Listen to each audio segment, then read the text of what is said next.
Put me on the basketball court, I can shoot. Put me on the football court, I can run around and catch football. It makes me think baseball is the hardest sport. I hit that ball, and at first I thought it was a home run. Right when it hit off the brick and shot in the other direction, right, my mind went, that's the inside the park home run right there. Man, what's up, everybody? It's Freddie Stevenson from Trials of Triumph. Listen, I'm super excited about this episode. We have former National League MVP, former MLB The Show cover athlete, and Pittsburgh Pirate legend, Andrew McCutchen, joining us for this episode, and it's guaranteed to be a great one. But first, I wanted to take the time out to thank one of our new sponsors. This episode of Trials of Triumph is brought to you by Adavant, the cybersecurity company built for businesses that are growing fast and can't afford to slow down. Adavant provides expert protection without the overhead of full-time hires. Whether it's securing sensitive data, staying compliant, or guarding against threats, Adavant makes it simple and effective. If your business depends on technology, trust Adavant to keep it safe. Learn more at adavant.com. Thank you again, Adavant, for sponsoring this episode. I also want to thank our other sponsors, the Craig Burke Real Estate Group, Concord Coffee, and Any Atlantic Films. All right, let's get into this episode. So as you can see, man, we at a different location today. We're at the Pittsburgh Pirates spring training location with an absolute legend, man, Andrew McCutchen, future Hall of Famer. How you doing? Man, I'm good, bro. Appreciate you for having me, man. I appreciate you pulling up on us, man. Yes, sir. Glad I could finally do this, man. It's been great. How crazy is it for you coming from Fort Meade, Florida, ain't too big, black and yellow, and then you end up at the Pittsburgh Pirates? Like, it's kind of a full circle moment, really. Yeah. It's when I look at it. I mean, I remember before I got drafted and thinking about the teams that could possibly draft me. Obviously, the Pirates being one of them. I remember just thinking, you had the Tigers, and I was thinking about the spring training facilities. The Tigers had Lakeland, the Pirates had here in Bradenton, and it was fairly close to Fort Meade. And I was like, man, it would actually be great to be on the Pirates because it's only a little about an hour away from here, and I don't have to change my colors. Black and yellow. I got plenty of black and yellow. So I remember that being kind of the thing. I was like, man, I hope I get picked up by the Pirates. So to then get picked up by them, and I feel like it all fell into place. Everything that I've done in my career, and I was away from here for a little bit for 5 years and then come back. So it's been, it is a full circle moment. It's been good for me. You run into a lot of athletes that have success, not just athletes, people in general. They have success, and some people forget where they come from. Like, they switch up on you. Like, we've all come across somebody that we knew when younger. Then sometimes we see them in public, act like they don't know you no more. We were at the studio yesterday, and I guess one of your elementary teachers, she was bragging on how when you came across her, when you came into town, you still remember the then switch up on her. Her name was Miss Reynolds. Oh, yeah, I remember Miss Reynolds. What makes you... Is it because how you were raised, or just because a lot of people don't do that, man? Yeah. Like, appreciating those people from your past that believed in you, and what makes you stay grounded? Yeah, I think first and foremost, it's definitely upbringing. It's the things that my parents taught me growing up, the things that are important. Family is obviously important. The people around you, the support system that you had, you didn't do none of this by yourself. You didn't get to where you got without the help. And the people around you, so it's I think it was just that, learning that, being taught that, and I've always been a homebody. I was never a guy who, I like the big cities and all that is nice, but even if I'm not home, I'm always home, if you know what I'm saying. Like, if I'm not in Fort Meade, I'm outside of Pittsburgh. I play in Pittsburgh, but I don't live in the city. I'm outside it. I'm a big time homebody, and yeah, man, I don't know, man. It's just I have an appreciation for just the people that I've met along the way, and some people I stay in touch with. Try to keep the friends that I had, that I grew up with, keeping in contact and talking to them, and I think it's important. It's important to have it, for sure. You grew up playing multiple sports, but what ultimately made you pick baseball? I think it was a blessing in disguise. I think, I know. you know, I tore my ACL and MCL in high school playing football. I was a sophomore. Leading up to that moment, I really started to really love football. I love football. I know my dad, he played football. He went to Carson Newman and played. Had to cut that career short because he had to come take care of me. So he had the ultimatum of continuing and pursuing football or coming back and take care of his son. So he did that and took care of me. And so I always had it in me to really appreciate the game and love the game. But I also was really good at baseball. Yeah. So you know, I played both sports. Got to the point to where the UF head coach at the time, Zook, he was the head coach at that time, and we had Jamel Cornelius, who was going to be, you know, big for them at Florida. He came and he saw me, and he had found out that I beat Jamel in the 100 meters.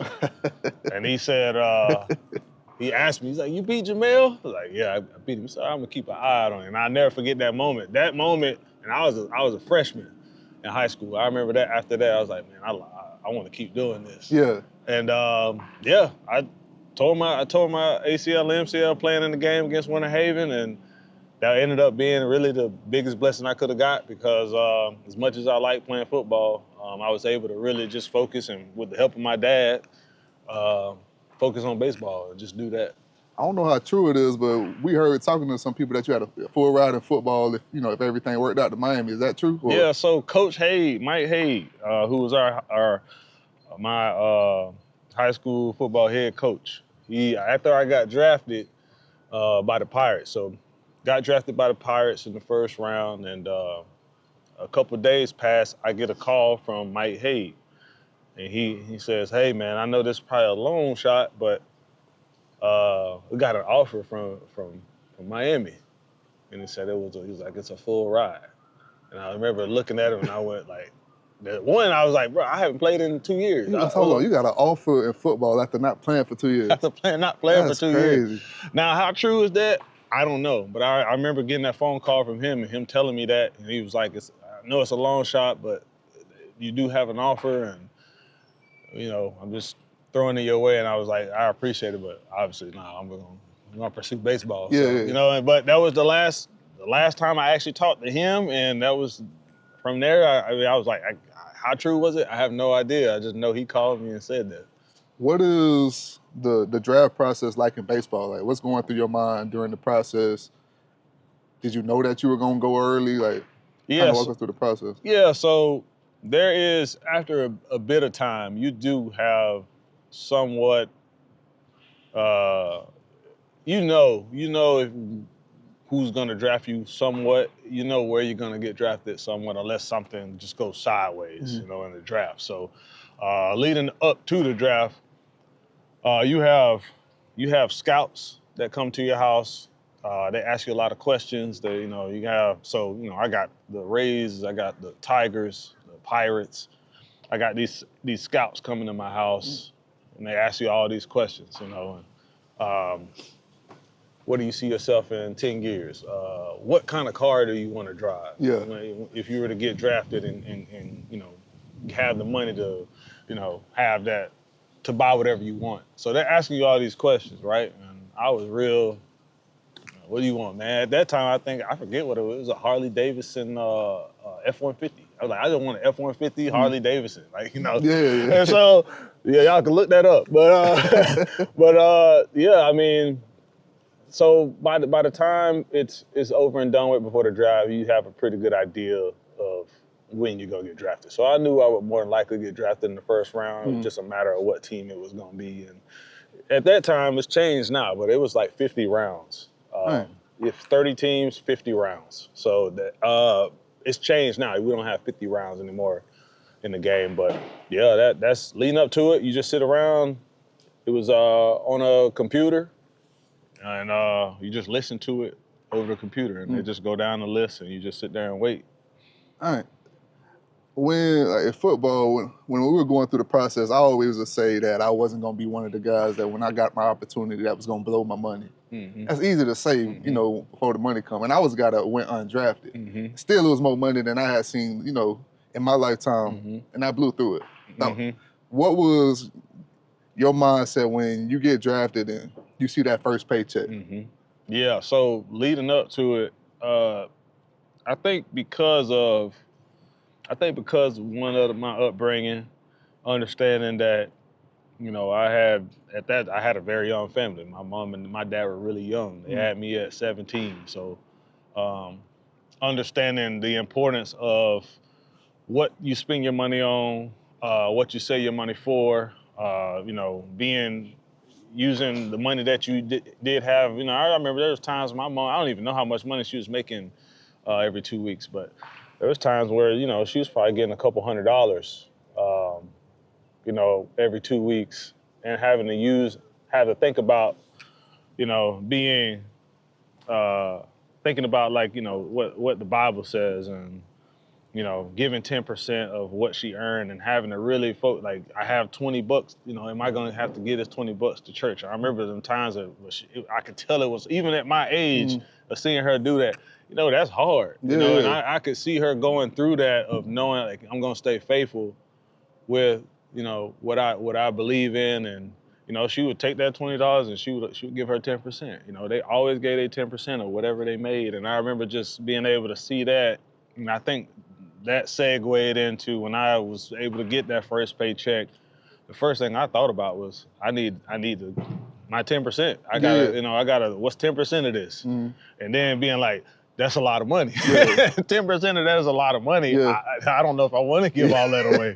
You know, like, you know, but you know, going from there, and I think that kind of helped me be able to realize, like, there's people I want to take care of. I want to take care of my parents. I want to give my 10%. Whatever left for me is left for me. But I also know I got to be, you know, cognizant of what I'm spending money on. I think it was big. It was helpful. Do you ever sit back and think about what it would have been like if you ended up going to Florida and had the true college experience? I do. I do think about that. I think about me coming from Little Old Fort Meade, going to this huge university, being there. Obviously, I had ties with Gainesville because my mom's from Gainesville, and her dad's from there. So I went to Gainesville quite a bit. Never went to any college games or anything like that, but I knew it would be, if I went there, I would be comfortable because of that. I know I had family there, but also I knew it could have been a bit overwhelming because of how big the place is, having to learn everything. You go from being a little high school, Division 1A high school, to this huge college, and then having to learn that process. It was a bit overwhelming to think about it. But there were times I have thought about it, but it was more the college experience than it was anything else, man. Yeah, I wonder what the college experience would have been like, you know. But, you know, at the same time, it's you know, I feel like, you know, obviously God put me in a good position to do what he had planned for me, and that was to just move on and get drafted and pursue my career and whatever else I had for me after that. Of course, you know, like you said, you got drafted, and then you go through the process in the minors. Kind of walk us through, like, what it's like grinding in the minors, trying to get to the league, and ultimately what you go through mentally. Like, I think a lot of people just in this world in general, we get our big break and we want everything to happen right now, and a lot of people ain't willing to go through that process. Right. Yeah, I think this is not for the faint of heart. Like, this game of baseball is not.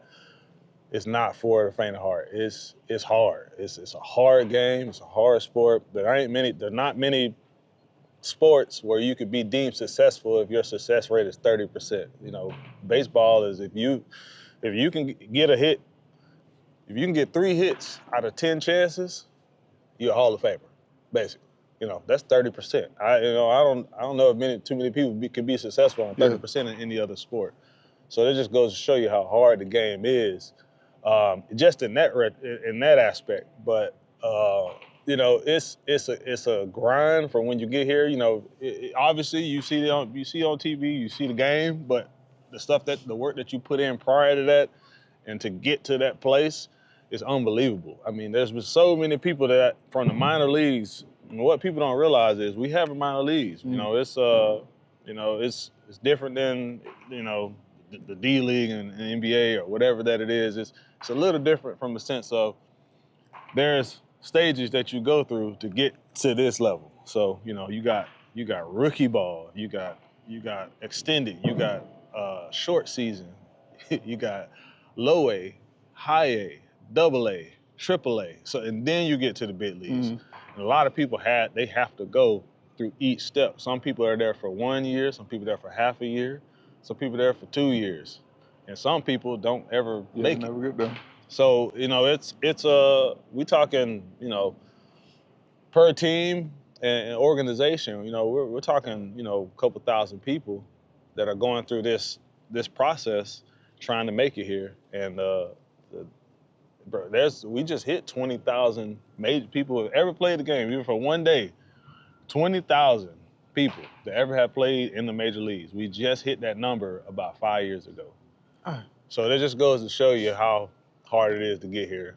And that obviously that number gets lower and lesser for people who play 5 years, 10 years, and like me, you know, almost play 17 years. That number is real small. And of course, in football, basketball, oftentimes you see the first round draft picks. They have to play right away. They're in situations where they have to play right away. It's rare in baseball. Have you ever seen situations where there was a guy that was drafted early and he was ready right away, or is it? No, not really. I know there's been guys who have, a lot of times, the only people that's happened to are college guys, or you have international drafts. Okay. So people who play, you know, for instance, if it's a guy who played in Japan, you know, they have their league over there. It's a professional league. They can sign and then come straight to the major leagues. They have that, but for a person like me coming from the States, out of high school, I've never seen it. I've never seen a guy that goes straight from 18 to the big leagues. You know, you got people like who I looked up to, Ken Griffey Jr. He was the guy who I watched as a kid. You know, he made it to the big leagues, I believe, at 19. But he still did go through the minor leagues a little bit before he got there.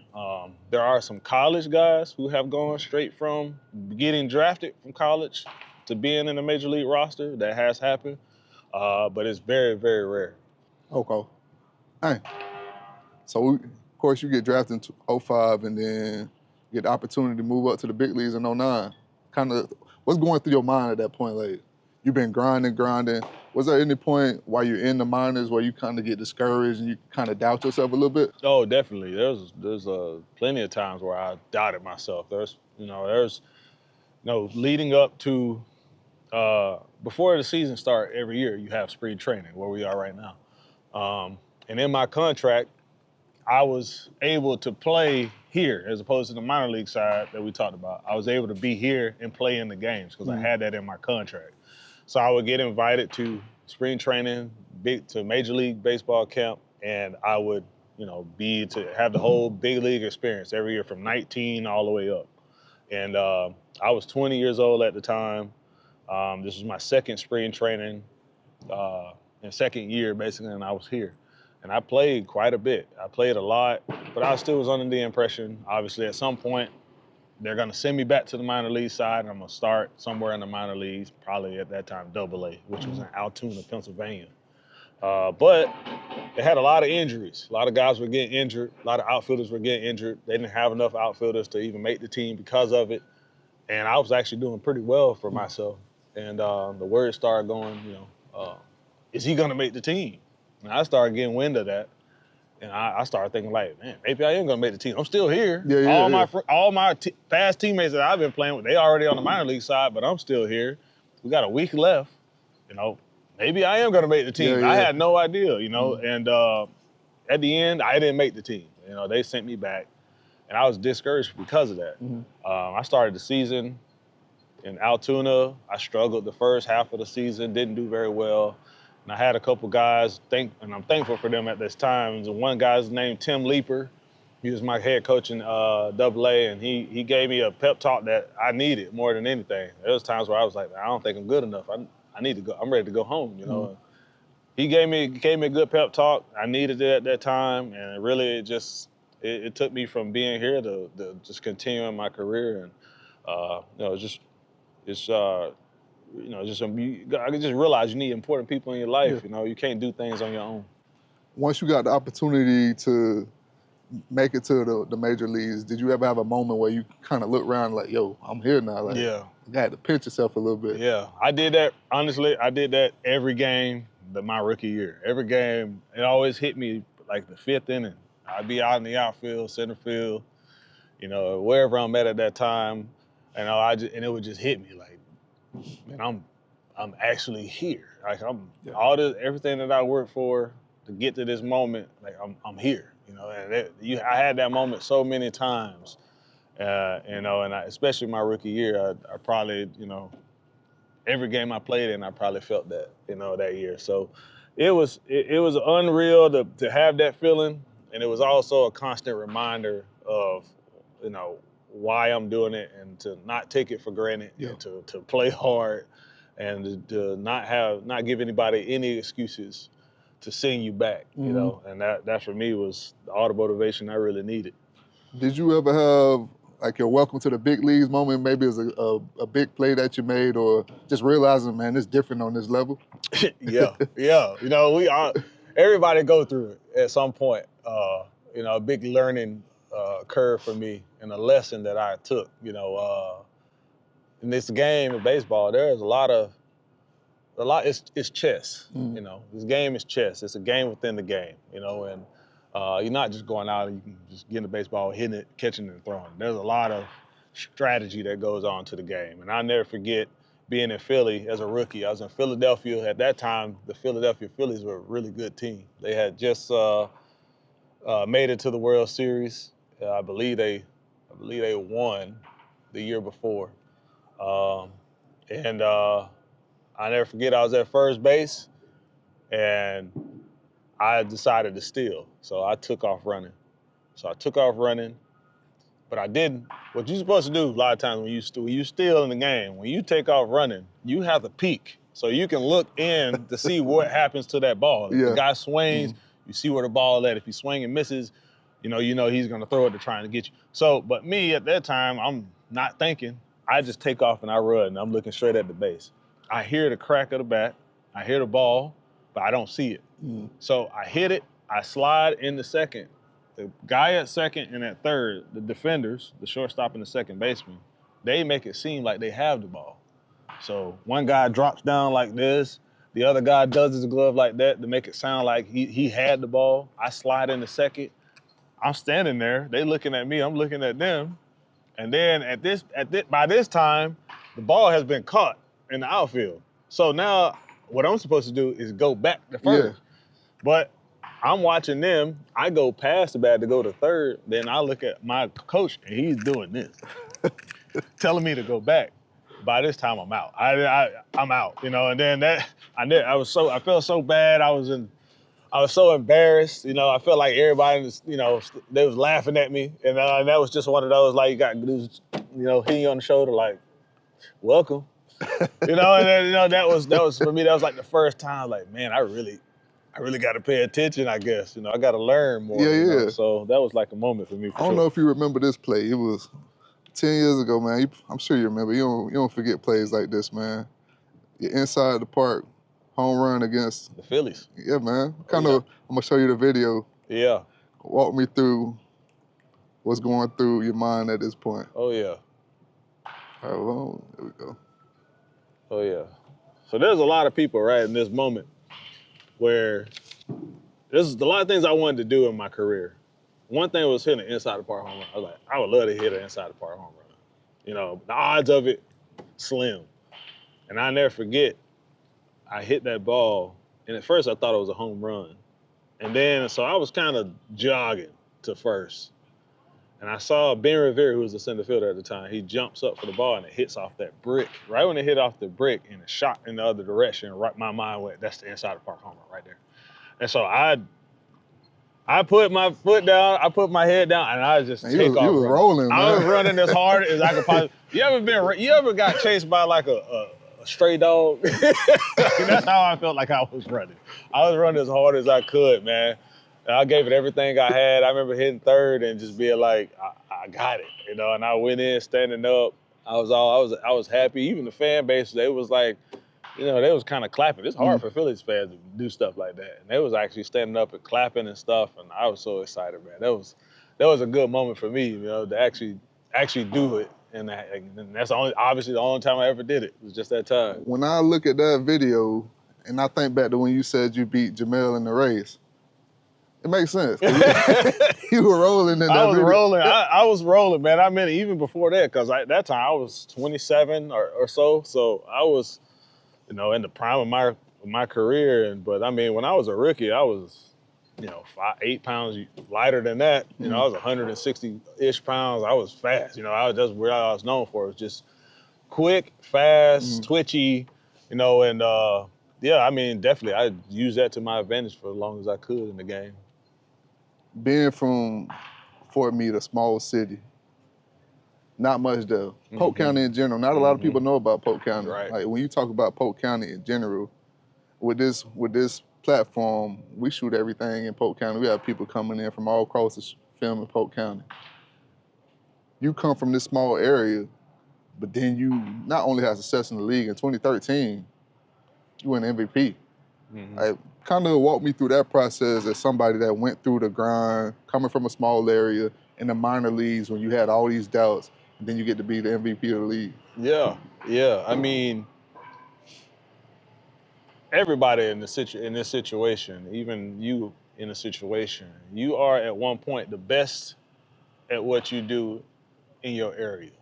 You are the best. You stand out more than anybody, and that's how I was. As a kid, I stood out more than anybody. As a 12-year-old, I was the biggest on the team. I had to bring my birth certificate. I was that kid, there's no way he's 12, and I'm throwing, baseball harder than any kid. I hitting the ball further than any kid, so I stood out. I was always, the competition for me was not enough, and so my dad had to go and put me in positions to where the competition could get me to where I know, all right, this is good competition for him. So a lot of times I had to play up. If I'm 14, I had to play with the 16-year-olds, So I always did that. And even doing that, I stood out. So, you go through a point where you are the best in your area.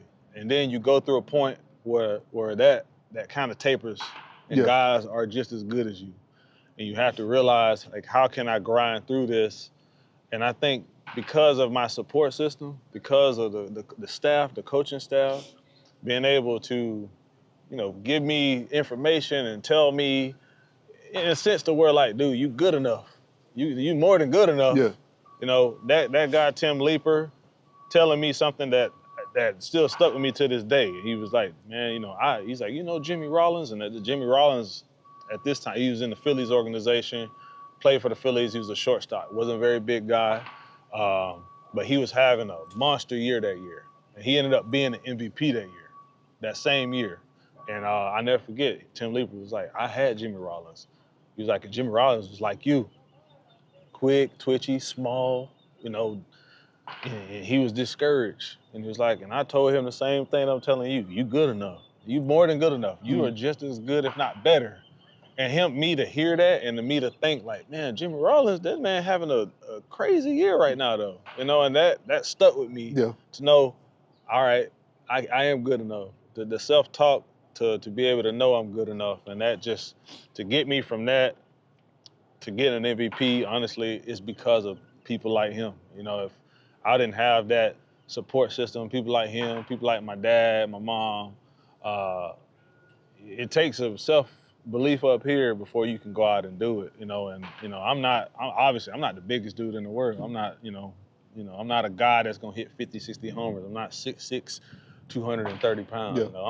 I was, 5'11", 160 to 185 pounds, so it took belief in me. It took the people, the support system around me to believe that I can do it, and me just going out there and doing it. but from a belief up here. We would like to thank Craig Burt Real Estate Group for sponsoring this episode of Trials of Triumph. Whether you're a first-time home buyer searching for your dream home, a seller aiming to maximize your home's equity, or an investor seeking a prime opportunity, partnering with a dedicated real estate professional can make all the difference. Your real estate goals are their top priority. The Craig Burt Real Estate Group is committed to providing unmatched customer service, and they are genuinely driven to help you achieve your property goals. As your go-to resource for all your real estate needs, they offer a proven marketing plan for sellers, ensuring that your property is widely promoted across major real estate platforms and paired with exceptional negotiation skills. For buyers, they diligently analyze the local markets and trends to help you find the perfect home at the right price. If you're looking for a positive and helpful partner ready to provide exceptional service, make sure to reach out to the Craig Burt Real Estate Group. Right now, I promise you, they will not disappoint. And knowing that I can, and knowing that I can be, even at my size, the best person in the game, the best in the game. And it led me to honestly getting that MVP, and I have that now for the rest of my life. Yeah. I have that sitting right there in my house. And even now, I still need to see that, you know? Even at 38 years old, I have to see that. You know, I have to look at that and remind myself, like, yeah, you good enough, you know, even because you go to a point where you do this and then you taper, you get a little older, then all the naysayers, all the nag, all the people, man, he ain't what he used to be. He ain't. And sometimes it take me having to remind myself, man, look at all this stuff on the wall, man. You did that, you know, like you go out there, you can still do that, you know. So, yeah, but it's amazing to be in the position I've been in and to do what I've done from, you know, a little town like Fort Meade to say, you know, to be a part of it is great. Did you play video games growing up? Yeah. What was the feeling for you? I'm a big gamer. What was the feeling for you when you got that cover of the show? Oh, man, that was honestly at that moment when I got it, that was the best thing I could have ever got. Better than an MVP, better than any trophy, better than any accolade. Be on the cover of a video game was like, that's something that you can only dream of. They're like if you ask somebody what is one of your biggest dreams, and they say, this is what I dream of, that was like, for me, that's what it was. It was like, be on the front of a video game cover. I was like, that's crazy to do that. You know, all these people I saw, all these dudes I looked up to as a kid on a video game cover, King Griffey Jr. on it, he got his own game. You know, he got his hat backwards.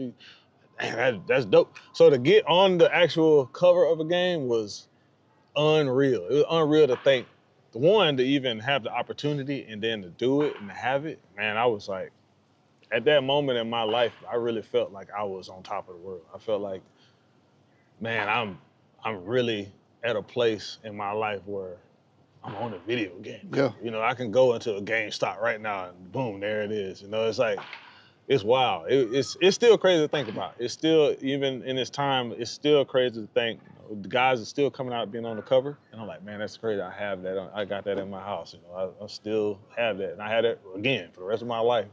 Show my kids one day, yeah, your dad was all right, man. Do you have a team that, more than others, that you just look forward to playing, like, motivates you like no other? Mm-hmm. You know, there's always love going to Atlanta. I love always going to Atlanta playing the Braves because I grew up watching the Braves. And a lot of the Pirates fans, they don't like that because there's a place back in the early 90s where they got eliminated by the Braves in the playoffs. Yeah. And then that began this whole, we don't even need to go there. So they don't, so anytime I mention the Braves, they're like, oh gosh, you know, so, but me as a kid being from Florida, that was the team that they showed on TV all the time, was the Braves. So I always loved going to Atlanta, even today, and playing against them because there was a team that I watched, and it's a little different now because they play at a different ballpark than the ballpark that I used to watch at Turner Field, and it definitely felt a lot different when I still played at that stadium in Atlanta at Turner Field, because that was the team I watched. That was probably one of the first major league ball games I ever went to, was Atlanta, it's neat, man. It's neat to play them. It's, you know, I love always going there and playing against them. In 2018, you're no longer with the Pirates anymore. You end up on the Giants. Kind of, what was your mindset? Ultimately being here. Getting familiar with the city, the fan base.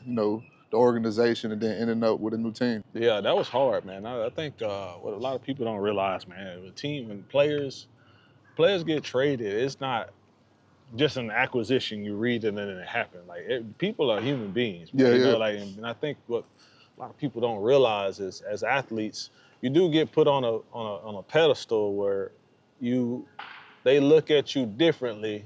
You're like, you make all this money, you'll be all right. Yeah, you'll be fine. Oh, you got traded. That's part of the game. He'll be all right. You're a human being at the end of the day. It's no different than somebody working a job and being at a place for 10 years, put in the time, the work, being promoted, from the beginning all the way to the top and feeling like you're a CFO of the company. And then next thing you know, they go, yeah, we're going to go look elsewhere. We're going to send you over here. You're going to be like, bro, what? So it's no different for us. That was hard. That was hard for me to be here. And, a team that drafted me, I didn't know any different. For me, I was always like, if there's anything, I'm going to stay here. No matter what, I'm going to always be here. Mm-hmm. And, I feel like, I never felt that they owed that to me.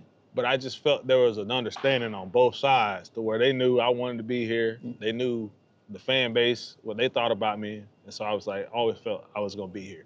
And then to get that news that I was getting traded, it felt like betrayal. It felt like a team that betrayed me. And it was hard for me to get over for quite some time. Even the whole time being in San Francisco, there was just this piece of me that was like, man, I just feel like how could they do something like that? It's easy for other people get traded all the time. It's like, nah, but look at Derek Jeter. Look at that. I'm thinking of all these other guys that have been there, placed their whole career. And it's just like, I get it. I'm not Derek Jeter. I don't got 5 championships. But I felt like there was an understanding, and it was tough, man. It was tough to be away, and it took me quite some time to not get over, but get used to and accept, like, this is where I'm at now in my life, So, yeah, it was definitely difficult. While you were there, you had the opportunity to meet Barry Bonds. What was kind of, one of the greatest to ever play the game? Yep. How was it to meet him, and what are the things you learned from him during that process? Did you have opportunity to, like, pick his brain and learn a few things? Yeah, I learned that as good as Barry Bonds was, his mindset was even better. His thought process was even better. The way he thought about things was unlike anyone that I had ever talked to, about how they viewed the game, how they viewed hitting, their philosophies and thought processes. And, he broke down things to a science almost. He broke down the game. Obviously he had the ability to do it, but he also had a preparation and a thought process behind what he was doing.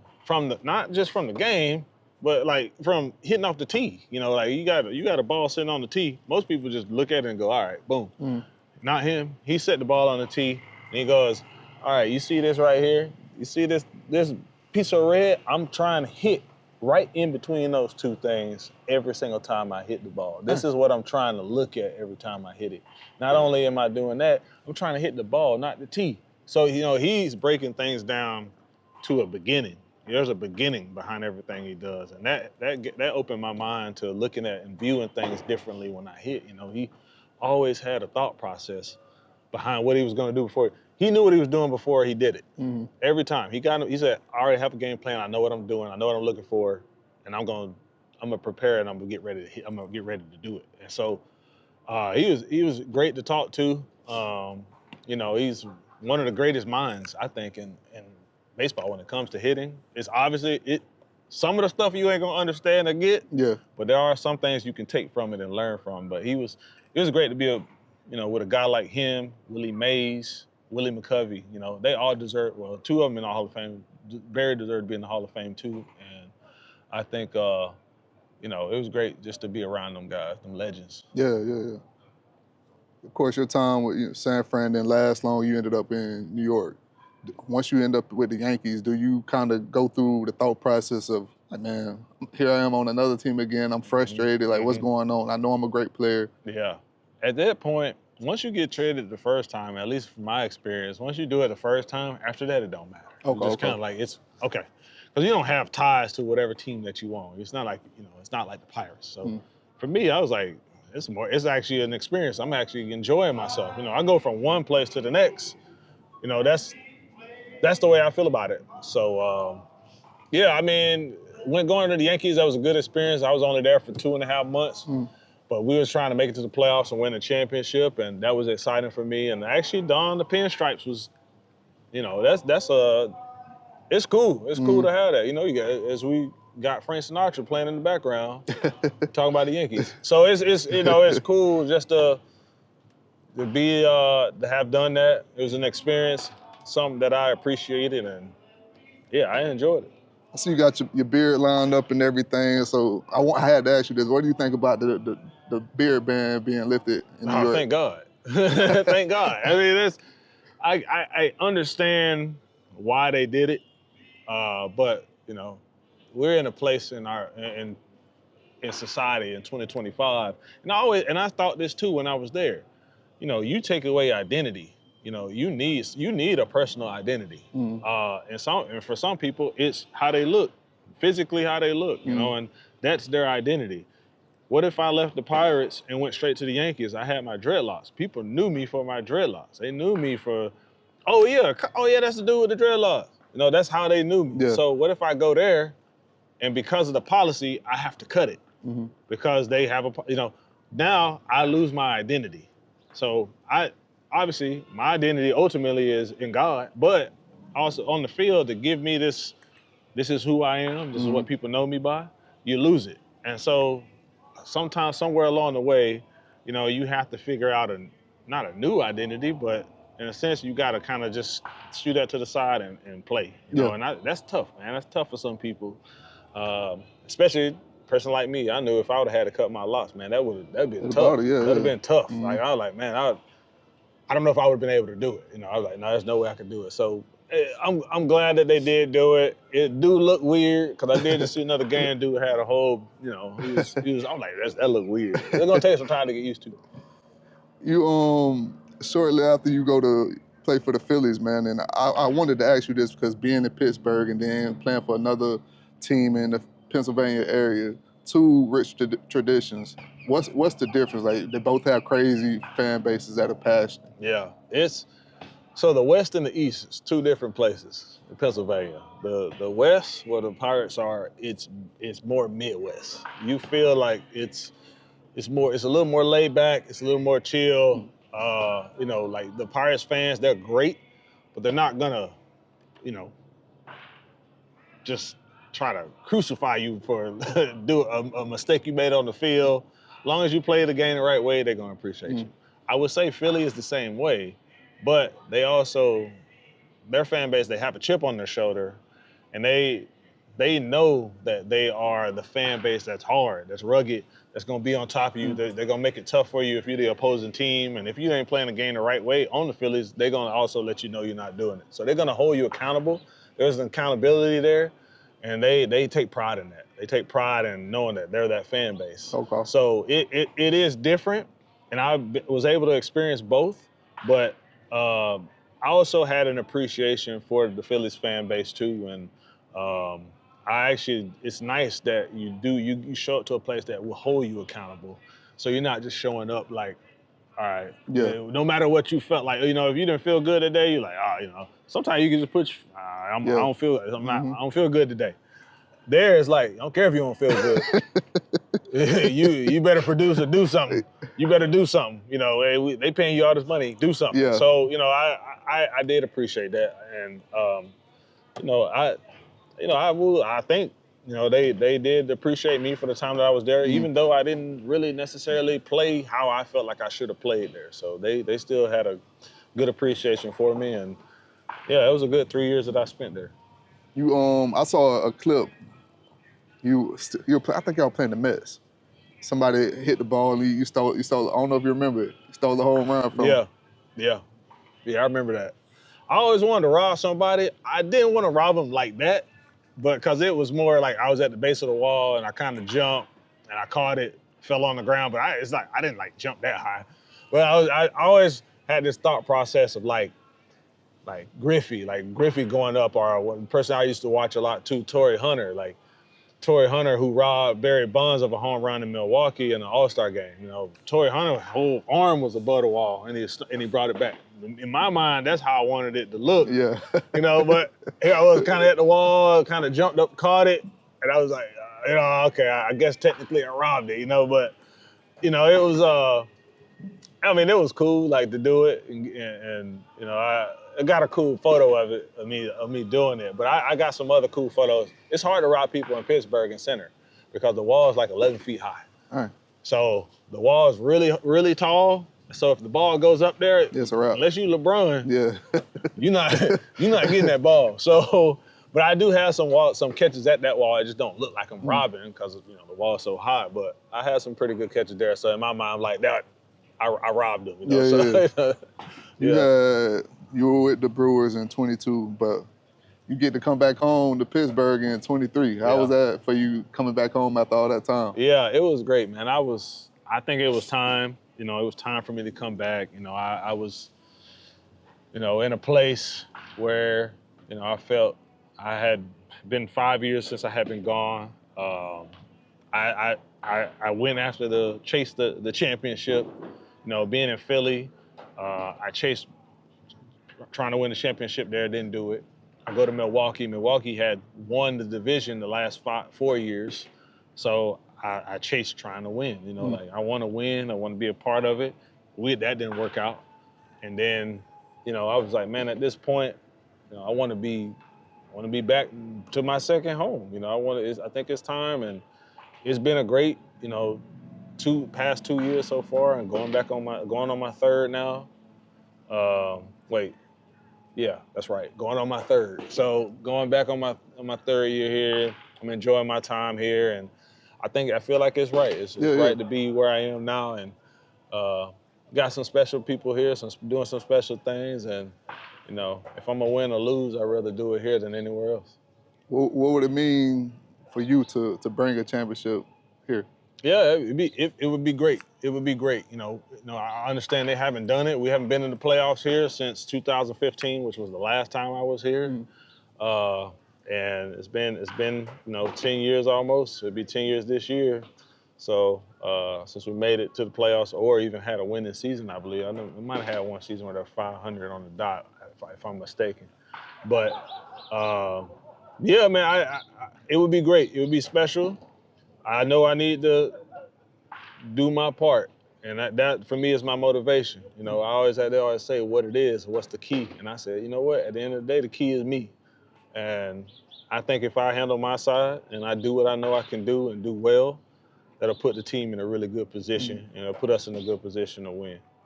How did your 300th home run feel? I was so happy to get it over with because I was sitting on 299 the year before. And I got hurt. I partially tore my Achilles, and so that whole month of September, I was done. I was done for the season, sitting on 299 homers. So I was like, man. So I was literally sitting on it from then, and then segued into the following season. And then I started back, and I was like, man, I just want to get it over with. Like I just want to get it over with. And I don't know how many games it took, but it was nice. I did it, and I did it in Philly too, which was cool. To do it in Philly, a Pirates fan caught it, and it was really cool. That was a cool moment. It was like, man, 300 home runs that's a big step, And to hit that many home runs in my career, I was, well pleased with it, And everybody like, go for 400. I'm like, man, I gotta ball out for a little bit to do that. So. But yeah, man, it was nice. It was nice. How does it feel now? You're not the young guy anymore. You're the vet on the team, and you're leading the next generation, the Paul Skeens, the O'Neal Cruzes. How does that feel now, knowing that you're one of the leaders that's looked to on the team? Yeah, it's good to be in the place, man.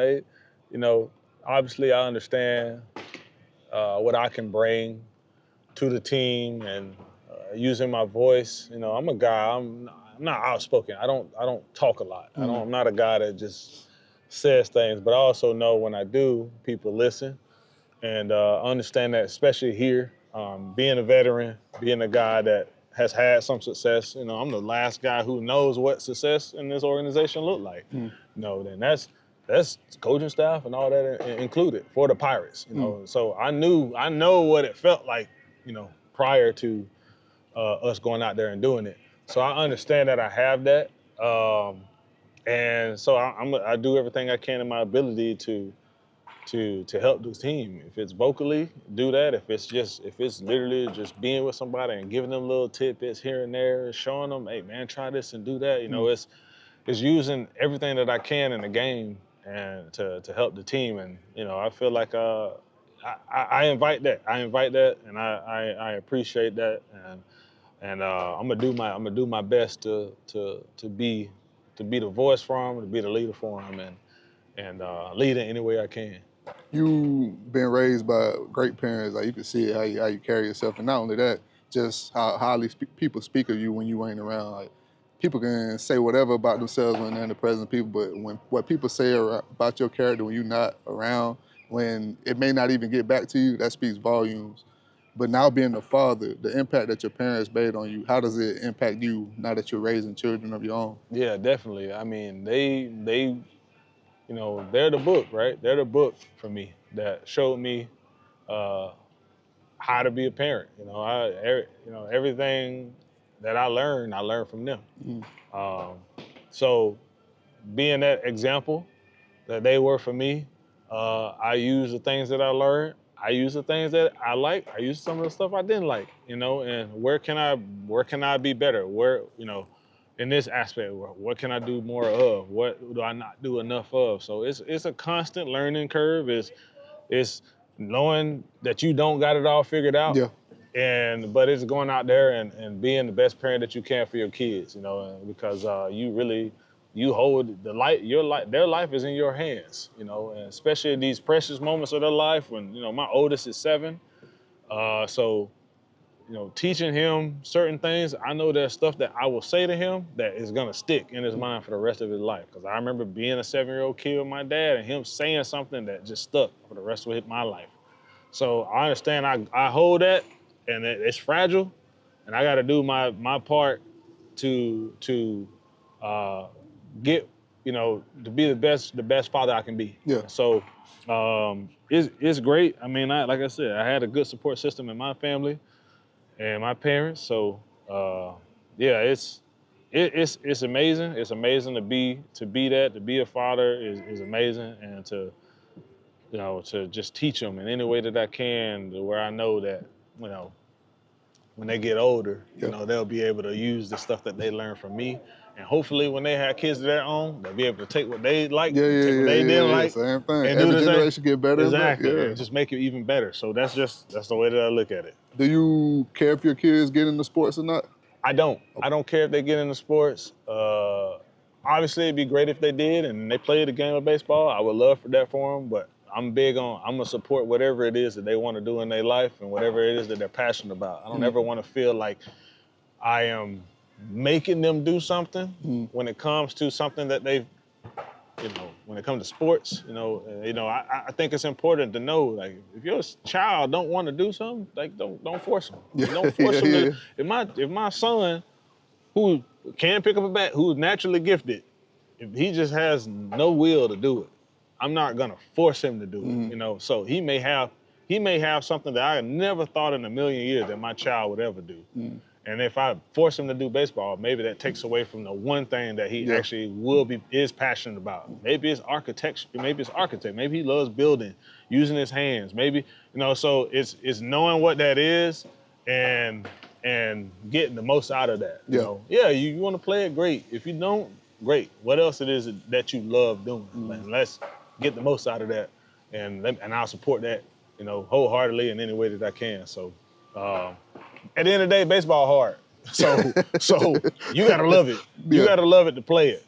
If you don't love it, it's not. I'm saying it's a waste of time, but it can get to a place to where you're like, man, all this time's passed, and here I am doing something else. So he's gonna have to love it, to play it. I found out a story like before we started, before you even came over here. I did not know that in 2013, before your wild card game, that your mother sung the national anthem. I didn't know that. What was going through your mind at that time? We talk about your pops and the impact that he made on my life, but then of course I know your mother too. But I know you're just a proud kid. I always say this. I say, there's so many things in life as a son. Your parents are proud of you for a lot of stuff that you've done your whole life, from a little baby using the bathroom for the first time to when you in your 20s, 30s, you're winning an award. They're always supporting you, applauding you, and it's great, to have that. And that was honestly one of the first times as a son where I could sit back and be proud of my parent, my mom. And so it was a cool, like, full circle moment for me to sit back and be like, that's her passion. Her passion was singing. It's always been that. And to do it on that stage with the bright lights and just watch her just use her God-given gift of singing, it was a real proud moment for me as a son. So like I could be proud. So it was a cool moment for me, and she killed it, man. I was telling, I could tell by the smile. Like, national anthem make you kind of nervous, man. Yeah, she killed it, man. Ever since then, there's been so many requests from whatever team I'm on, Pirates, Phillies. Hey, can we get your mom in to sing? Can your mom come in and sing the national anthem? Can your mom come in and sing? Dope, man. To the point where I'm like, look, I done did it the last couple of years. I'm not doing it again. She was like, y'all win and make it to the first round of playoffs, I'll do it then. So I was like, hey, that's a bet. So yeah, for sure. I know Primanti's is a pillar in Pittsburgh, right? Yeah, Primanti's, yeah. Primanti's, okay. Have you ever tried it? I definitely tried it. Is it good? Or is it overhyped? I don't want to get you in trouble. Yeah, they know. People in Pittsburgh know. Like, Primanti's it's great. It's a good restaurant. You gotta get the salad with the fries. Okay. So, that's the one thing, that's a staple, in Pittsburgh, is salad with fries. So I did that was one of the first time I did try salad with fries, and I actually did really like it. Hold on, fries on the salad? I thought you were talking about separately. No, on the salad. Okay. The fries on top of the salad. That was the first place where I tried the fries on the salad, and it actually was really good. I was like, this is good. To the point, sometimes if I got a salad and there's some fries, I throw them on. Okay, I got to try that. So it's good. So that was my introduction to Primanti Brothers. I've tried some other things there. It's decent. It's okay. But the salad and the fries was the big thing for me. And then pierogies. Pierogies is the other thing in Pittsburgh. And I don't like pierogies. So pierogies, I'm like, nah, I'm good. I don't want that. So was John's around in Fort Meade when you? Yeah. Okay, that's the spot. Yeah. You talk about local spots that anytime I'm in Fort Meade, I got to come back and get some John's. Definitely. That's the spot. Burgers. Yeah. And I just recently found out that they tenders is chicken tenders. They got the best chicken tenders. I done traveled all across the country, been across the world, never had chicken tenders as good. I promise you. They're unreal. They're unreal, man. Anytime, I've shied away from it now, but I come back home Sunday, John's. On Sunday, order some John's, go get the chicken tenders with the honey mustard, and then get the what they call it is Mountain Dew. It's Mountain Dew and cherry. It's like a mix. It's a Mountain Dew cherry mix that they would mix. I don't know if they still do that anymore, but man, I get that right there. I'm like, all right, I'm set. You talked earlier about just the detail of the game. Man, have you ever just studied and watched like the different tendencies of pitchers, and you know when they're gonna throw a certain pitch? Yeah, I mean, the higher you go, especially with technology now, there aren't many guys in the game that do that. That you can watch them and they go, I know that's when he throws a slider, or that's when he throws a fastball. They don't do that as much anymore because of technology. Mm-hmm. And then if they do it, people correct it real quick. So we call it tipping. If someone's tipping pitches, when it comes to bat, man, some of the best in the game, man. Like, this is what you do. It's about how can you get the advantage over that opponent? Yeah. So, if a pitcher is tipping, we will figure it out. And that's the game of baseball. But it's very rare that people do it. they used to do it a little more when I first came up because we didn't have the technology. So a lot of times it just be guys watching the game. And they go, hey, come here. And then, I'm looking at somebody, hey, watch the glove. I'm like, okay. You see it move? Like, yeah, that when he throw a slider. Oh, okay.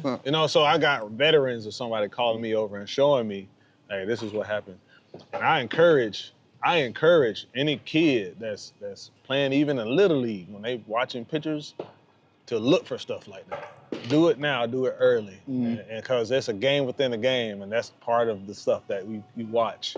You'll find tendencies that even little kids are doing, even up to high school, you'll have tendencies. So you watch that stuff, and that you'll have an advantage. That's just the way that the game goes.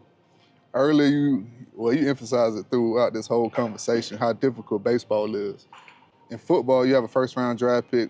9 times out of 10, they playing early. Basketball, you see it a lot, they play early. Baseball, first-round draft pick, going to the minors. So, in your opinion, do you feel like baseball is the most difficult sport? I think when it comes to that aspect, and what I mentioned earlier about it being 20,000 players in the game, ever to play the game. So we just hit that number a handful of years ago. When it comes to that, it makes me think baseball is the hardest sport. There's a lot of people that come to play it, but there's also a lot of people that don't make it to the major leagues. Now, that is through all the sports. That's in football, that's in basketball, that's in hockey. Like, it does happen on major sports, but it happens a lot here. There's so many people that I've met and play with, and I'm like, where they at? It's like, oh yeah, I remember him. Whatever happened to him? I remember. That happens more times than not. Like if you were, for instance, I'm a first rounder. The people who came up through the system with me, right, and it's from low A, high A, double A. Like the amount of people that actually came up with me through that is very, very rare. 1 to 2 people. 1 to 2. And then if you want to throw a pitcher in there, maybe. But it's like 1 to 2. And that you got to think about the next first rounder that come and he go up through the organization. Same thing is gonna happen with him. 1 to 2. And so I think it is. I think it's the most difficult sport. Obviously, every sport is difficult. Yeah.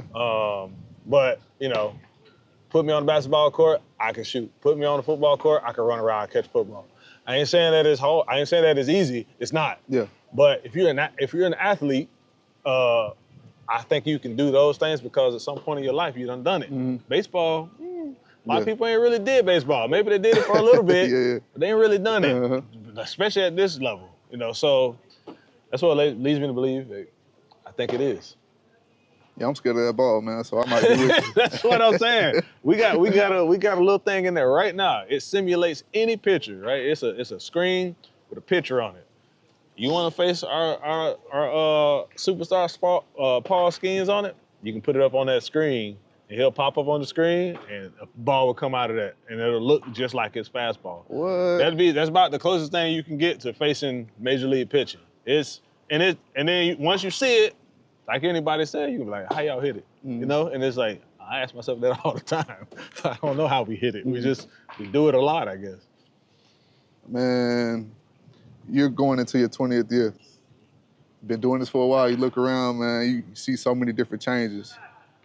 You may end up playing, who knows? I don't know what's your desires for your heart, but have you ever sat down and thought about what you want your legacy to be once you're done playing the game? Yeah, definitely. I mean, I want to be able to, so there's a guy in this organization in the past, his name is Roberto Clemente. He is the staple behind this giant organization. When people talk about the Pirates, you can't help but talk about the greats, and one of the greats, if not the great of this organization, is Roberto Clemente. He's from Puerto Rico, 3,000 hits in his career, which is hard to do. 3,000 hits is real hard to do. I played for almost 17 years. I have a little over 2,000 hits. So it's going to show how hard 3,000 hits is. A great year in a season is 200 hits. So I've never hit 200. I've never gotten 200 hits once in my career. So you do the math, 3,200 hits a year. How many years is that?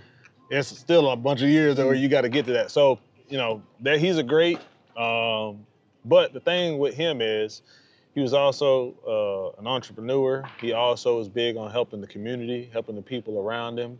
So he was a great player, but he was an even better person. Mm-hmm. So when you hear anybody who's had an interaction with him in the past, every story you hear, you never hear anything about him on the field. You always hear who he was as a person. And I've always said, that's what I want.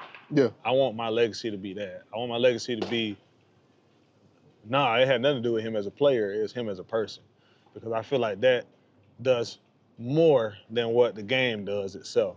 So, baseball is good, but it's also the byproduct of everything else that comes with it. Yeah. So I want to be able to be, my legacy to be just what his was, and that's been my goal every year that I play the game is can I be an example for someone that after I've had my interaction with that person, is whatever I told them or the interaction I had with them, will that stick with them?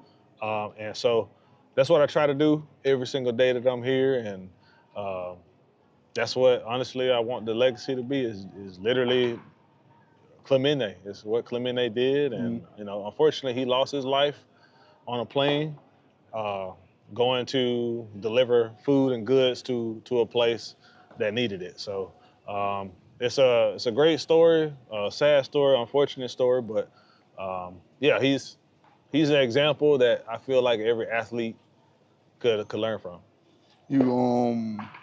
That brings me to my last question. You getting the key to the city. You talk about making an impact outside of the game. Nothing illustrates that more than getting the key to the city. What was that moment like for you getting that, having that accomplishment? Yeah, it's great in a sense because I really run off of when I help or when I'm around, I don't want it to be seen. I'm not big on being seen, and I think that's because of my upbringing. I think it's from, me and my faith, reading the Bible. They say you don't want your right hand to do what your left hand is doing, right? And that's kind of how I operate. When I give or whatever it is, it could be financially, it could be just verbally, it could be in any other way. I do it because of the situation. I don't do it for everything else around me. And so I understand the importance of when you do things like that and the impact that can make, but I'm big on just helping in any way that I can. Don't need a camera around. I don't need the recognition or the pat on the back. I'm doing it because it needs to be done. Yeah. So I think so to get that was surprising because I don't. I'm not in the eye of what people see, and and maybe it goes back to what I said about legacy. Maybe it is the stories. Maybe it is the people that talk who have said certain things. Maybe that is what led to that. But I'm going to continue to operate like that. I'm going to continue to do that and help and be that person that I'm around, but I'm not around. So that's just how I feel like I've always operated, and I mean that's it was amazing to get that. It was amazing to get that, and and just have that add on to the legacy or whatever you want to call it. But I hope I'm far from done, and I want to just continue to keep going and keep being positive and moving in the direction that God is leading me in. Yes, sir. Well, shoot, I appreciate you pulling up on us, making this happen. It's an absolute honor just knowing your father and then watching you from afar, but ultimately seeing what type of person you are and hearing about it. I heard all the stories, but actually meeting you, I'm a person that I'm big on. I'm a quiet myself. So when a person walks in the room, because I'm quiet, their spirit, their energy speaks louder than anything they can say out of their mouth. And your spirit, man, it blessed me today. So I definitely appreciate you pulling up on it. Yes, sir, bro. I appreciate you, man. Thanks for having me. Continue to keep doing what you're doing. And man, I'm happy I was able to make this work and get on here. Yes, sir. Appreciate it. Yes, sir. And we're back from the Andrew McCutchen interview. Just a great time being in the Pirates spring training facility. It was a great privilege filming there. It was beautiful. It was a beautiful day. Yep. But no, that was a spectacular interview. He was super gracious with his time. Just an overall very nice guy. You know, even after the interview, I sometimes wish that we kept the cameras rolling. Yeah. Because he was just we stood there and talked for like 10-15 minutes about, you know, everything. But yeah, obviously the biggest story this week was Shedeur sliding, and I know that you have some thoughts, so I wanted to get your thoughts right off the bat. Yeah, I wasn't really shocked when Shedeur slid in the draft. The only person that would have had me shocked is Travis Hunter. When you take a look at this draft, Travis Hunter is the only person I see, and I give them that generational tag.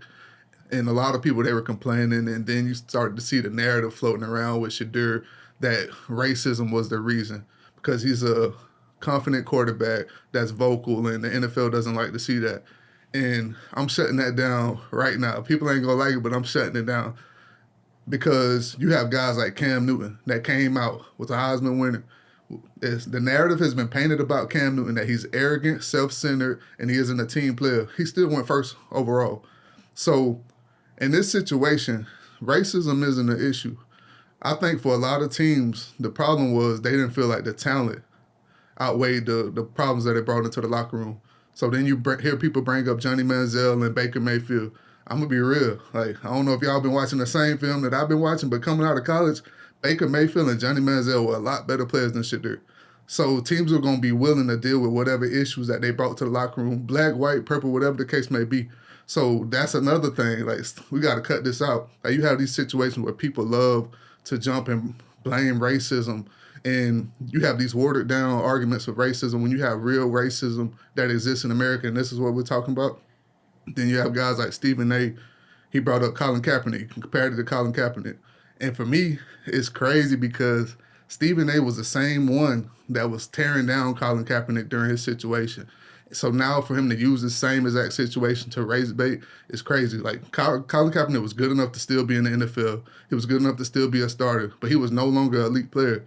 So it came down to the fact that his talent no longer outweighed the issues that he brought into a locker room. That's all it is. The NFL, there are a lot of things, and I'm not going to lie and say that you don't have people in the locker room or GMs and owners that may be racist or prejudiced, but the reality is a lot of these guys, when it comes to their money and when it comes to winning, they'll turn the blind eye to a lot of things. You can punch a woman in the face, do a lot of different things, and they'll turn the blind eye as long as you can help their team win. So for a lot of these teams, they took Shedeur off the board because they felt like, man, we don't feel like he's a leader enough for us to have to deal with all these issues that he comes with. That being said, I do believe that Shedeur can be successful in the league. I do think he can develop into a good quarterback. I think he's in a good situation. And that's all that's about. Like, I would much rather him slide in the draft and end up in a perfect situation than him go early, end up on a bad team that isn't good, and then now he's struggling early on and his career doesn't last as long. Like, God may have allowed this for a reason. He can develop into a good quarterback. Shedeur comes from a family, a bloodline of greatness. Like, no matter what's going to happen, the Sanders family, they're all gifted, they're talented. They're gonna find a way to be great at something. So I do believe he'll develop into a good quarterback in the league and work his way to a starting role. Like, now it's just he has to make the most of his opportunity. That's really what it comes down to. So for Shedeur, I know you want that draft day moment. I know you wanted it to be special, but the most important moment right now for anybody should be making it to that second contract, because that's when you get that legendary money, that generational money. So make the most of your opportunity. A lot of people are rooting for you, but I'm not falling for all that race baiting that's going on online. Yeah, I think Shedeur, very talented individual, but also, some front offices didn't see it that way. I've heard people liking him just because of his ability to make fourth quarter drives and all that. And I mean, and realistically, like, fifth round, while it may be a disappointment because of all of the hype, that's still a good place to be drafted. I mean, you're still making decent money, and not as much as NIL, but you're still making decent money, and you're in a locker room. And from what I'm hearing, it's going to be a quarterback competition between Flacco and Pickett for that QB1 spot. Whoever loses, probably going to get traded, either for a backup spot or for an injured quarterback. And then it'll be Gabriel and Shedeur in that QB room. It's an interest. I mean, I think the most interesting thing about this whole situation, and we talked about it a little bit beforehand, is just the way that the league is, shaping, where it's like you need to be more of a mobile quarterback. Yeah. You need to be able to do those play action, those read options, a la Pat Mahomes and Josh Allen and CJ Stroud and Lamar, even Bo Nix. Yeah. Bo Nix looked like that this year. I mean, Baker Mayfield. Yeah, Baker Mayfield. And so like that's if you boil it down to that, it makes a lot of sense. Jackson Dart, Jalen Gabriel, Jalen Milroe. While they may not be the biggest names, they're extremely successful in those kind of schemes. That kind of leads me into talking a little bit about the Jaguars. Teammate of Shedeur, Travis Hunter, goes to the Jaguars after an insane trade. Somehow didn't get leaked. I don't know. It's very similar to the Luka trade, but not as crazy. Where it's like no one knew it was happening until Schefter got on there day 2 or day 1 of the draft and was like, "Hey, Browns are talking about trades, and it's looking like it's going to be the Jags." And then I thought that the Jags traded a lot to get Travis Hunter, but Travis Hunter is a generational talent. From what I've heard, they're going to primarily play him at receiver. I mean, that might be a smoke screen. Okay. But the head coach of the Jags in a press conference was like, "We're looking at him primarily as a receiver." In my opinion, I mean, he could be elite on each end. It's really hard to play both sides of the ball. Yeah. In college, he did a great job, but it's even harder in the pros. I mean, look at Deion. Deion tried a lot to play both sides of the ball, and he had some success, but he also, had a hard time. But I mean, what's your opinion on the Browns trading back? They got a lot of draft capital. I think we talked about it last week, how a lot of people thought that Mason Graham was like that third blue chipper. They got probably like the 4th or 5th best player in the draft by just trading back. They got an extra pick next year, a bunch of extra picks, but they got an extra first rounder next year. In your opinion, is it worth it to trade up for a player like that? Yeah, if you the reality is you trade up for a guy like that, you better be right. And Travis Hunter, no matter whether he ends up being what you thought he was not, in the current moment, you were right. That's just the reality of the situation. We haven't seen a player come in like Travis Hunter ever. So they made a great decision, and you saw the GM say why the decision made sense. Not only believing in his ability, but who Travis Hunter is as a player. Yeah. And that's the culture that they want in their locker room. Travis Hunter is the type of person that makes your team better, makes your locker room better right now. And he's going to help you with ticket sales as well. You're going to have people traveling from all across the country to come to Jaguars games now. Even when they play the teams in the league that may go 0-17 now, just because Travis Hunter's in the building. So that's the type of investment that you made, and you know that you have a guy that off the field, he's just going to go fishing, probably go streaming a little bit. He doesn't get into any trouble. So it's a good investment. The biggest thing now is just getting his body right and making sure that he stays healthy for this long run in the league. 100%. I think the NFL season is so much harder and longer than the college season, so playing both sides of the ball is near impossible. If he can stay healthy, I definitely think he's going to be extremely effective. On the wide receiver side, I mean, if they settle with the corner side, then the corner side. But he's just one of those freak athletes, catches everything or most things. I mean, some of those highlights from the last 2 years at Colorado are just off the wall. I'm excited to see a guy like Trevor Lawrence have two weapons, him and Brian Thomas. It was interesting to hear you say that they're playing him primarily at wide receiver, because I do believe, even though everybody says his natural position is defensive back, I don't think Travis Hunter could guard Travis Hunter when he's lined up at receiver. Like, he's that gifted on the offensive side of the ball. He's gifted as a defensive back as well. Like, great instincts, all of these different things.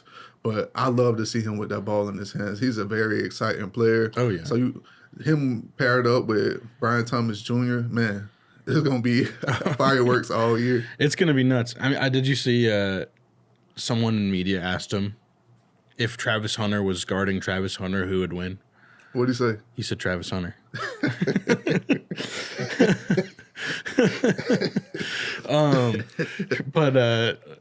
No, I think the Jaguars got a guy. It's very similar in my head to a lot of these trades where it's like some people don't think about ticket sales and stadium building and building a brand. If you've got a Travis Hunter in the building, I mean Trevor Lawrence and Brian Thomas and all these dudes are huge names, but Travis Hunter's a different kind of name. Yeah. I mean he's just a different generation kind of player.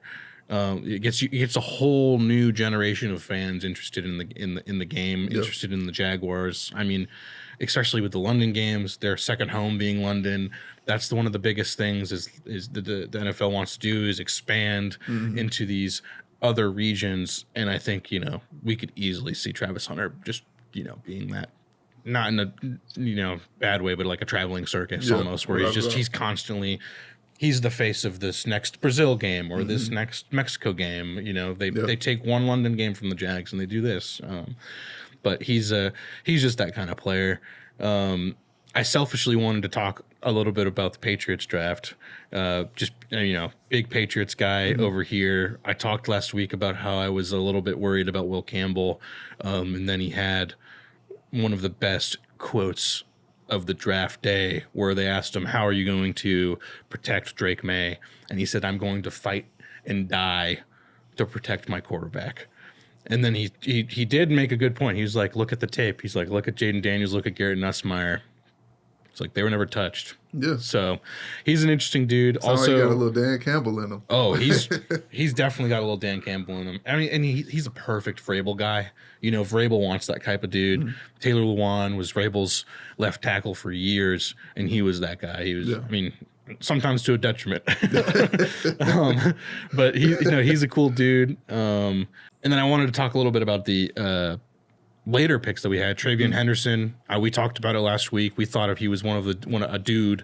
I thought that those two Ohio State running backs, if the right team traded up or were in the position, could easily go in the back half of the first round. And to see them both go in the second round was spectacular.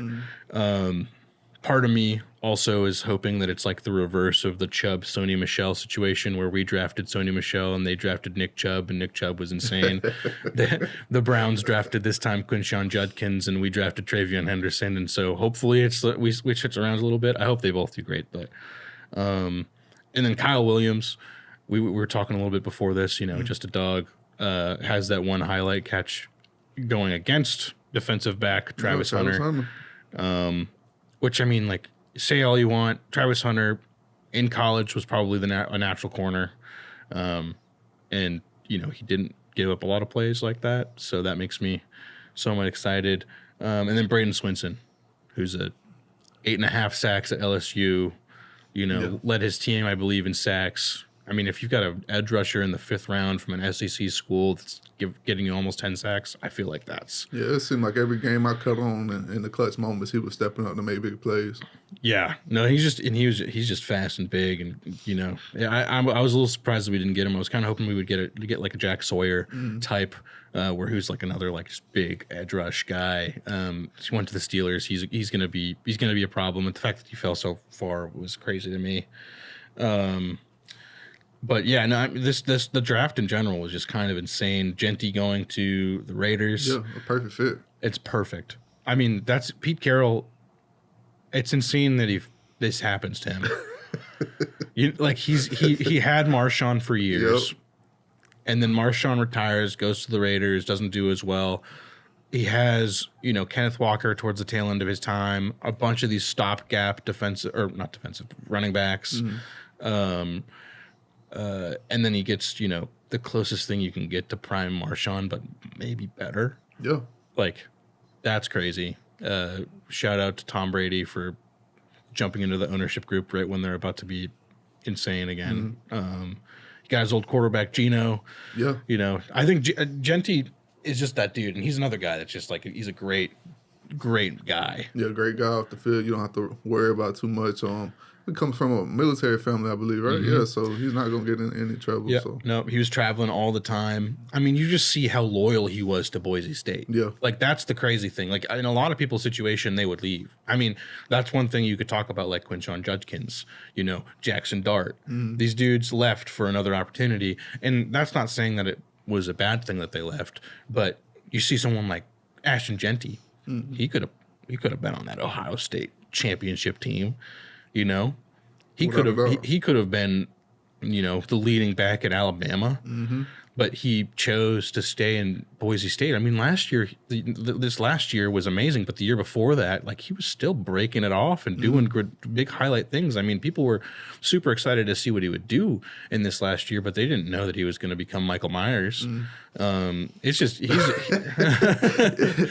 know what it says about Ashton Genty to me? He's a guy that's going to stay locked in. He's going to keep the main thing the main thing. It's easy to go and chase all this money, and for Ashton Genty, he's like, man, this is about legacy at Boise State for me, and finishing things off the right way. If I end this year the way that I know I get in the year, the money's going to come. Yeah. And that's all it was about for Ashton Genty. So you have a guy that's going to come in. He's going to be one of the first guys in, one of the last guys out the locker room.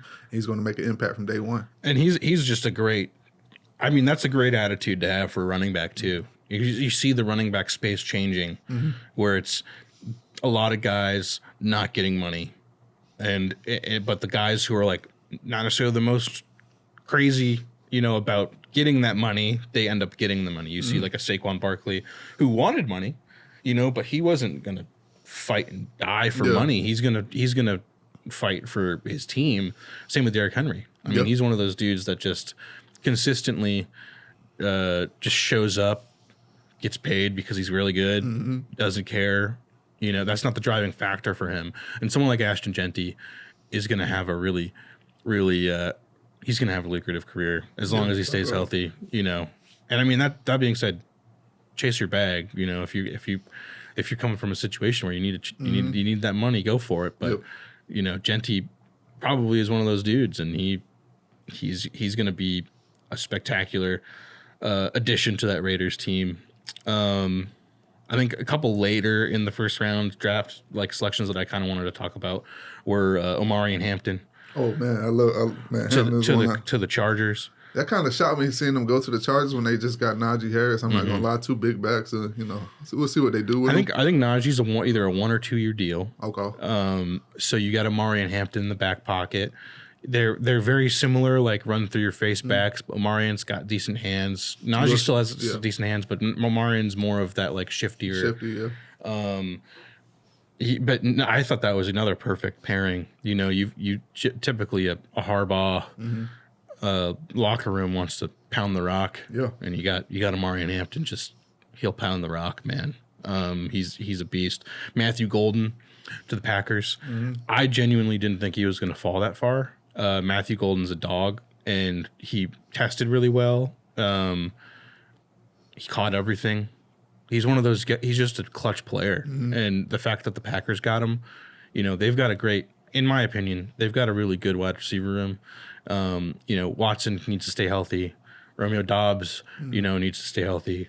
But if you could add Matthew Golden, make the team better immediately. That's one of the guys I like. I believe he went in the second round. Luther Burden. Luther Burden the third. Man, listen, where did he go again? He went to the Bears. Ooh, that was one of my favorite receivers in the draft. Just if he was a little bit bigger, he's a first round guy. But just you cut on the tape, that's a football player that can get open, that can do everything that you need. He's a smaller guy, but they lined him up and they did a lot of things that you see the 49ers do with Deebo Samuel. So he's a guy that they're going to be able to use in a lot of ways, and he's going to help Caleb Williams out a lot. So in your second year after struggling as a rookie, you're thankful for that draft pick by your team. That was one of my favorite picks of the draft. I mean, and that I think that's Caleb Williams. The only thing that was stopping him from doing great things, sometimes it's just that O-line. They made some great additions in the O-line. My guy Joe Thuney, former Patriot, he. Got him from the Chiefs. I genuinely don't understand why they got rid of him. He's I think he's won like 4 Super Bowls as an offensive lineman, 2 with us, 2 with them. That's insane. Maybe even 5. I don't even remember, but he's won a handful of Super Bowls, and then you traded him at like 32 years old. I don't care if he's making a shit ton of money. Like he's a great player. But yeah, no, the addition of Luther Burden is just, he's a dog. Yeah. He was one of those dudes, like Missouri was a fun team to watch in college, because they had Brady Cook, who was just like an electric quarterback. I think he ended up signing undrafted to the Jets or something like that. Okay. Or someone like that. And then you've got Luther Burden and like some great offensive linemen and defensive linemen. And then sometimes you'd see that Missouri team go down by like 14. Brady Cook comes trotting from the sideline and just like dots up the other defense. The other receiver there, Weiss, was really good, but Burden flew around. Some super, undrafted late round guys. Not super far. He was in the 5th or 4th round, but Arian Smith, he's another guy that went to the Carolina Panthers. He was a blazer, man. He can run. Mm-hmm. Arian, the knock on him coming out of college was not being able to be a consistent pass catcher, but he went out to the Senior Bowl in Mobile and absolutely dominated the entire week, and his stock flew through the roof. And of course, we all knew that he was going to run fast. And Arian Smith is a guy that you get a deep threat from day one. But a lot of people don't talk about this when they talk about receivers. But when you talk about playing special teams, I didn't see anybody in college football that was able to block Arian Smith all year as a gunner. So he can go in from day one and not just take the top off of defense, but he can go in and become a Pro Bowl, all-pro type of special teams player. That's what type of player you get in Arian Smith. Man, you're speaking my language. Shout out Matthew Slater. Love that dude. Arian Smith, I didn't even think about that. I didn't realize that. I didn't watch a lot of Georgia this year, besides like... He hasn't got blocked one time. He's that ridiculous on special teams. I mean, if a dude's that shifty, I think that you just got to take a chance on him. 4th round, honestly, for some of these players is a crazy fall, especially if you're that athletic. He'll have an impact. He'll make the team more than likely. And, like you said, when you're in the later rounds, play the special teams is the bread and butter. Another guy, 7th round draft pick, crazy good story. I don't know if you know about the Tez Johnson story, but Bo Nix and Tez Johnson were like best friends. And Tez Johnson didn't have like an amazing home life. So he ended up like living with Bo Nix for years. And so like Tez Johnson, I believe, went to, and if this is not the right story, I'm going to cut it. But Tez Johnson, I believe, went to either like Troy or another school in Alabama while Bo Nix was at Auburn. Bo Nix left, went to Oregon. Tez Johnson went to Oregon, and then they linked up and like were electric. So it's like he's just another. He's very small. He's a lighter guy. He needs to bulk up a little bit if he can. But he was you saw him. He was Dylan Gabriel was dropping it to him. So it's he was a great addition to the Bucs. Another great addition to the Bucs, undrafted free agent Desmond Watson. Yeah. He is in my head like a Steve McLendon, like those defensive tackles, like what was the guy? What was the guy for the Bucs for years? Not Vita Vea, the one before him. Damn. I'm not sure. I'll remember it later. Okay. I can't remember. He reminds me so much of like just that run stuffer, big guy. He's massive height wise. Yeah. 6'5", and he's a big dude, but he can move. I mean, and he's just a all around baller. That getting a guy like him undrafted is insanely useful for most teams. I mean, you don't have to pay him a crazy amount, but he's gonna work hard. You got everybody in the league. They're trying to get the tush push banned. Everybody's complaining about the tush push. You line up Desmond Watson at 6'5", 464 pounds next to Vita Vea. You're not going to have an issue with the tush push anymore. You're going to create a lot of penetration on that defensive side, and that's why you bring in a guy like that. He's one of the most sought-after undrafted free agents because of that. Teams are trying to get guys that can stop the run on short yardage downs. A lot of teams struggled with that last year. So you bring in a guy like that, you immediately impact your defense and goal line and short yardage situations. Mm-hmm. I don't know too many people that are going to be able to sit up and block him.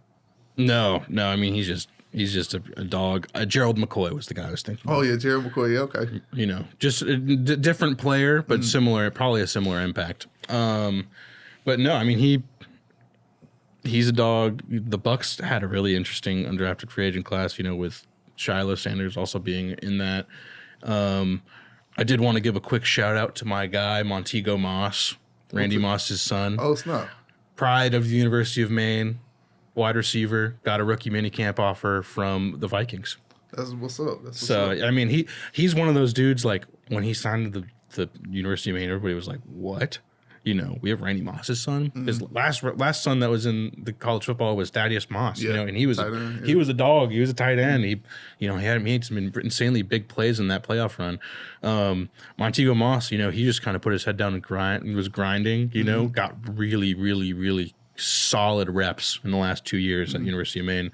And I mean, he's just a good ball player. Yeah. You know, it's just going to be fun to see him kind of perform, have a chance to perform. That's honestly, like, having watched so much football, those are the stories that really get me excited. Yeah, I love the underdog stories. I love them. But no, man, I mean, the spectacular episode with McCutchen. Really, really fun draft talk. Just wanted to say thank you to our sponsors, Audavant, Craig Burke Realty Group, and Concord Coffee, as well as Indialantic Films. Oh, we got to say thank you to y'all too. Just in the last week, we went up almost 4,000. Yeah, over 4,000 subscribers. Yeah. We started last Thursday with like 1,500. Okay, and now we're at 6,000. Yeah, almost 6,500. So we've gone almost 5,000 subscribers. Okay, and we went up over 3 million views. And that's all because of you guys sharing posts, liking, subscribing, doing everything you can to help us out with the algorithm. And now we're just, every single day it's seeming like another video is going viral. So we appreciate you guys. Make sure to continue liking, sharing, because we got some great content coming toward it. Oh, yeah. And then talking a little bit too, next week's episode, Javian Elliott, man. Javian Elliott. Yep. Former walk-on, went from being a walk-on to playing in the NFL. Man, he overcame a lot of obstacles to get where he is. And when you talk about trials of triumph and truly having an underdog story when all the odds were stacked against you, and the reality, like, when you look at everything on paper, there's no way that this guy should have won and been successful, but he found a way to win. And, you know, so I'm excited about this one for anybody that's going through that journey in life. You're discouraged and you need a pick-me-up. This is the interview that you watch. Oh, 100%. Great story. Also, a little teaser, picked off Cam Newton and Jameis Winston. Hey, Lamar Jackson too. And Lamar Jackson. You know, great story. We'll see you guys next week.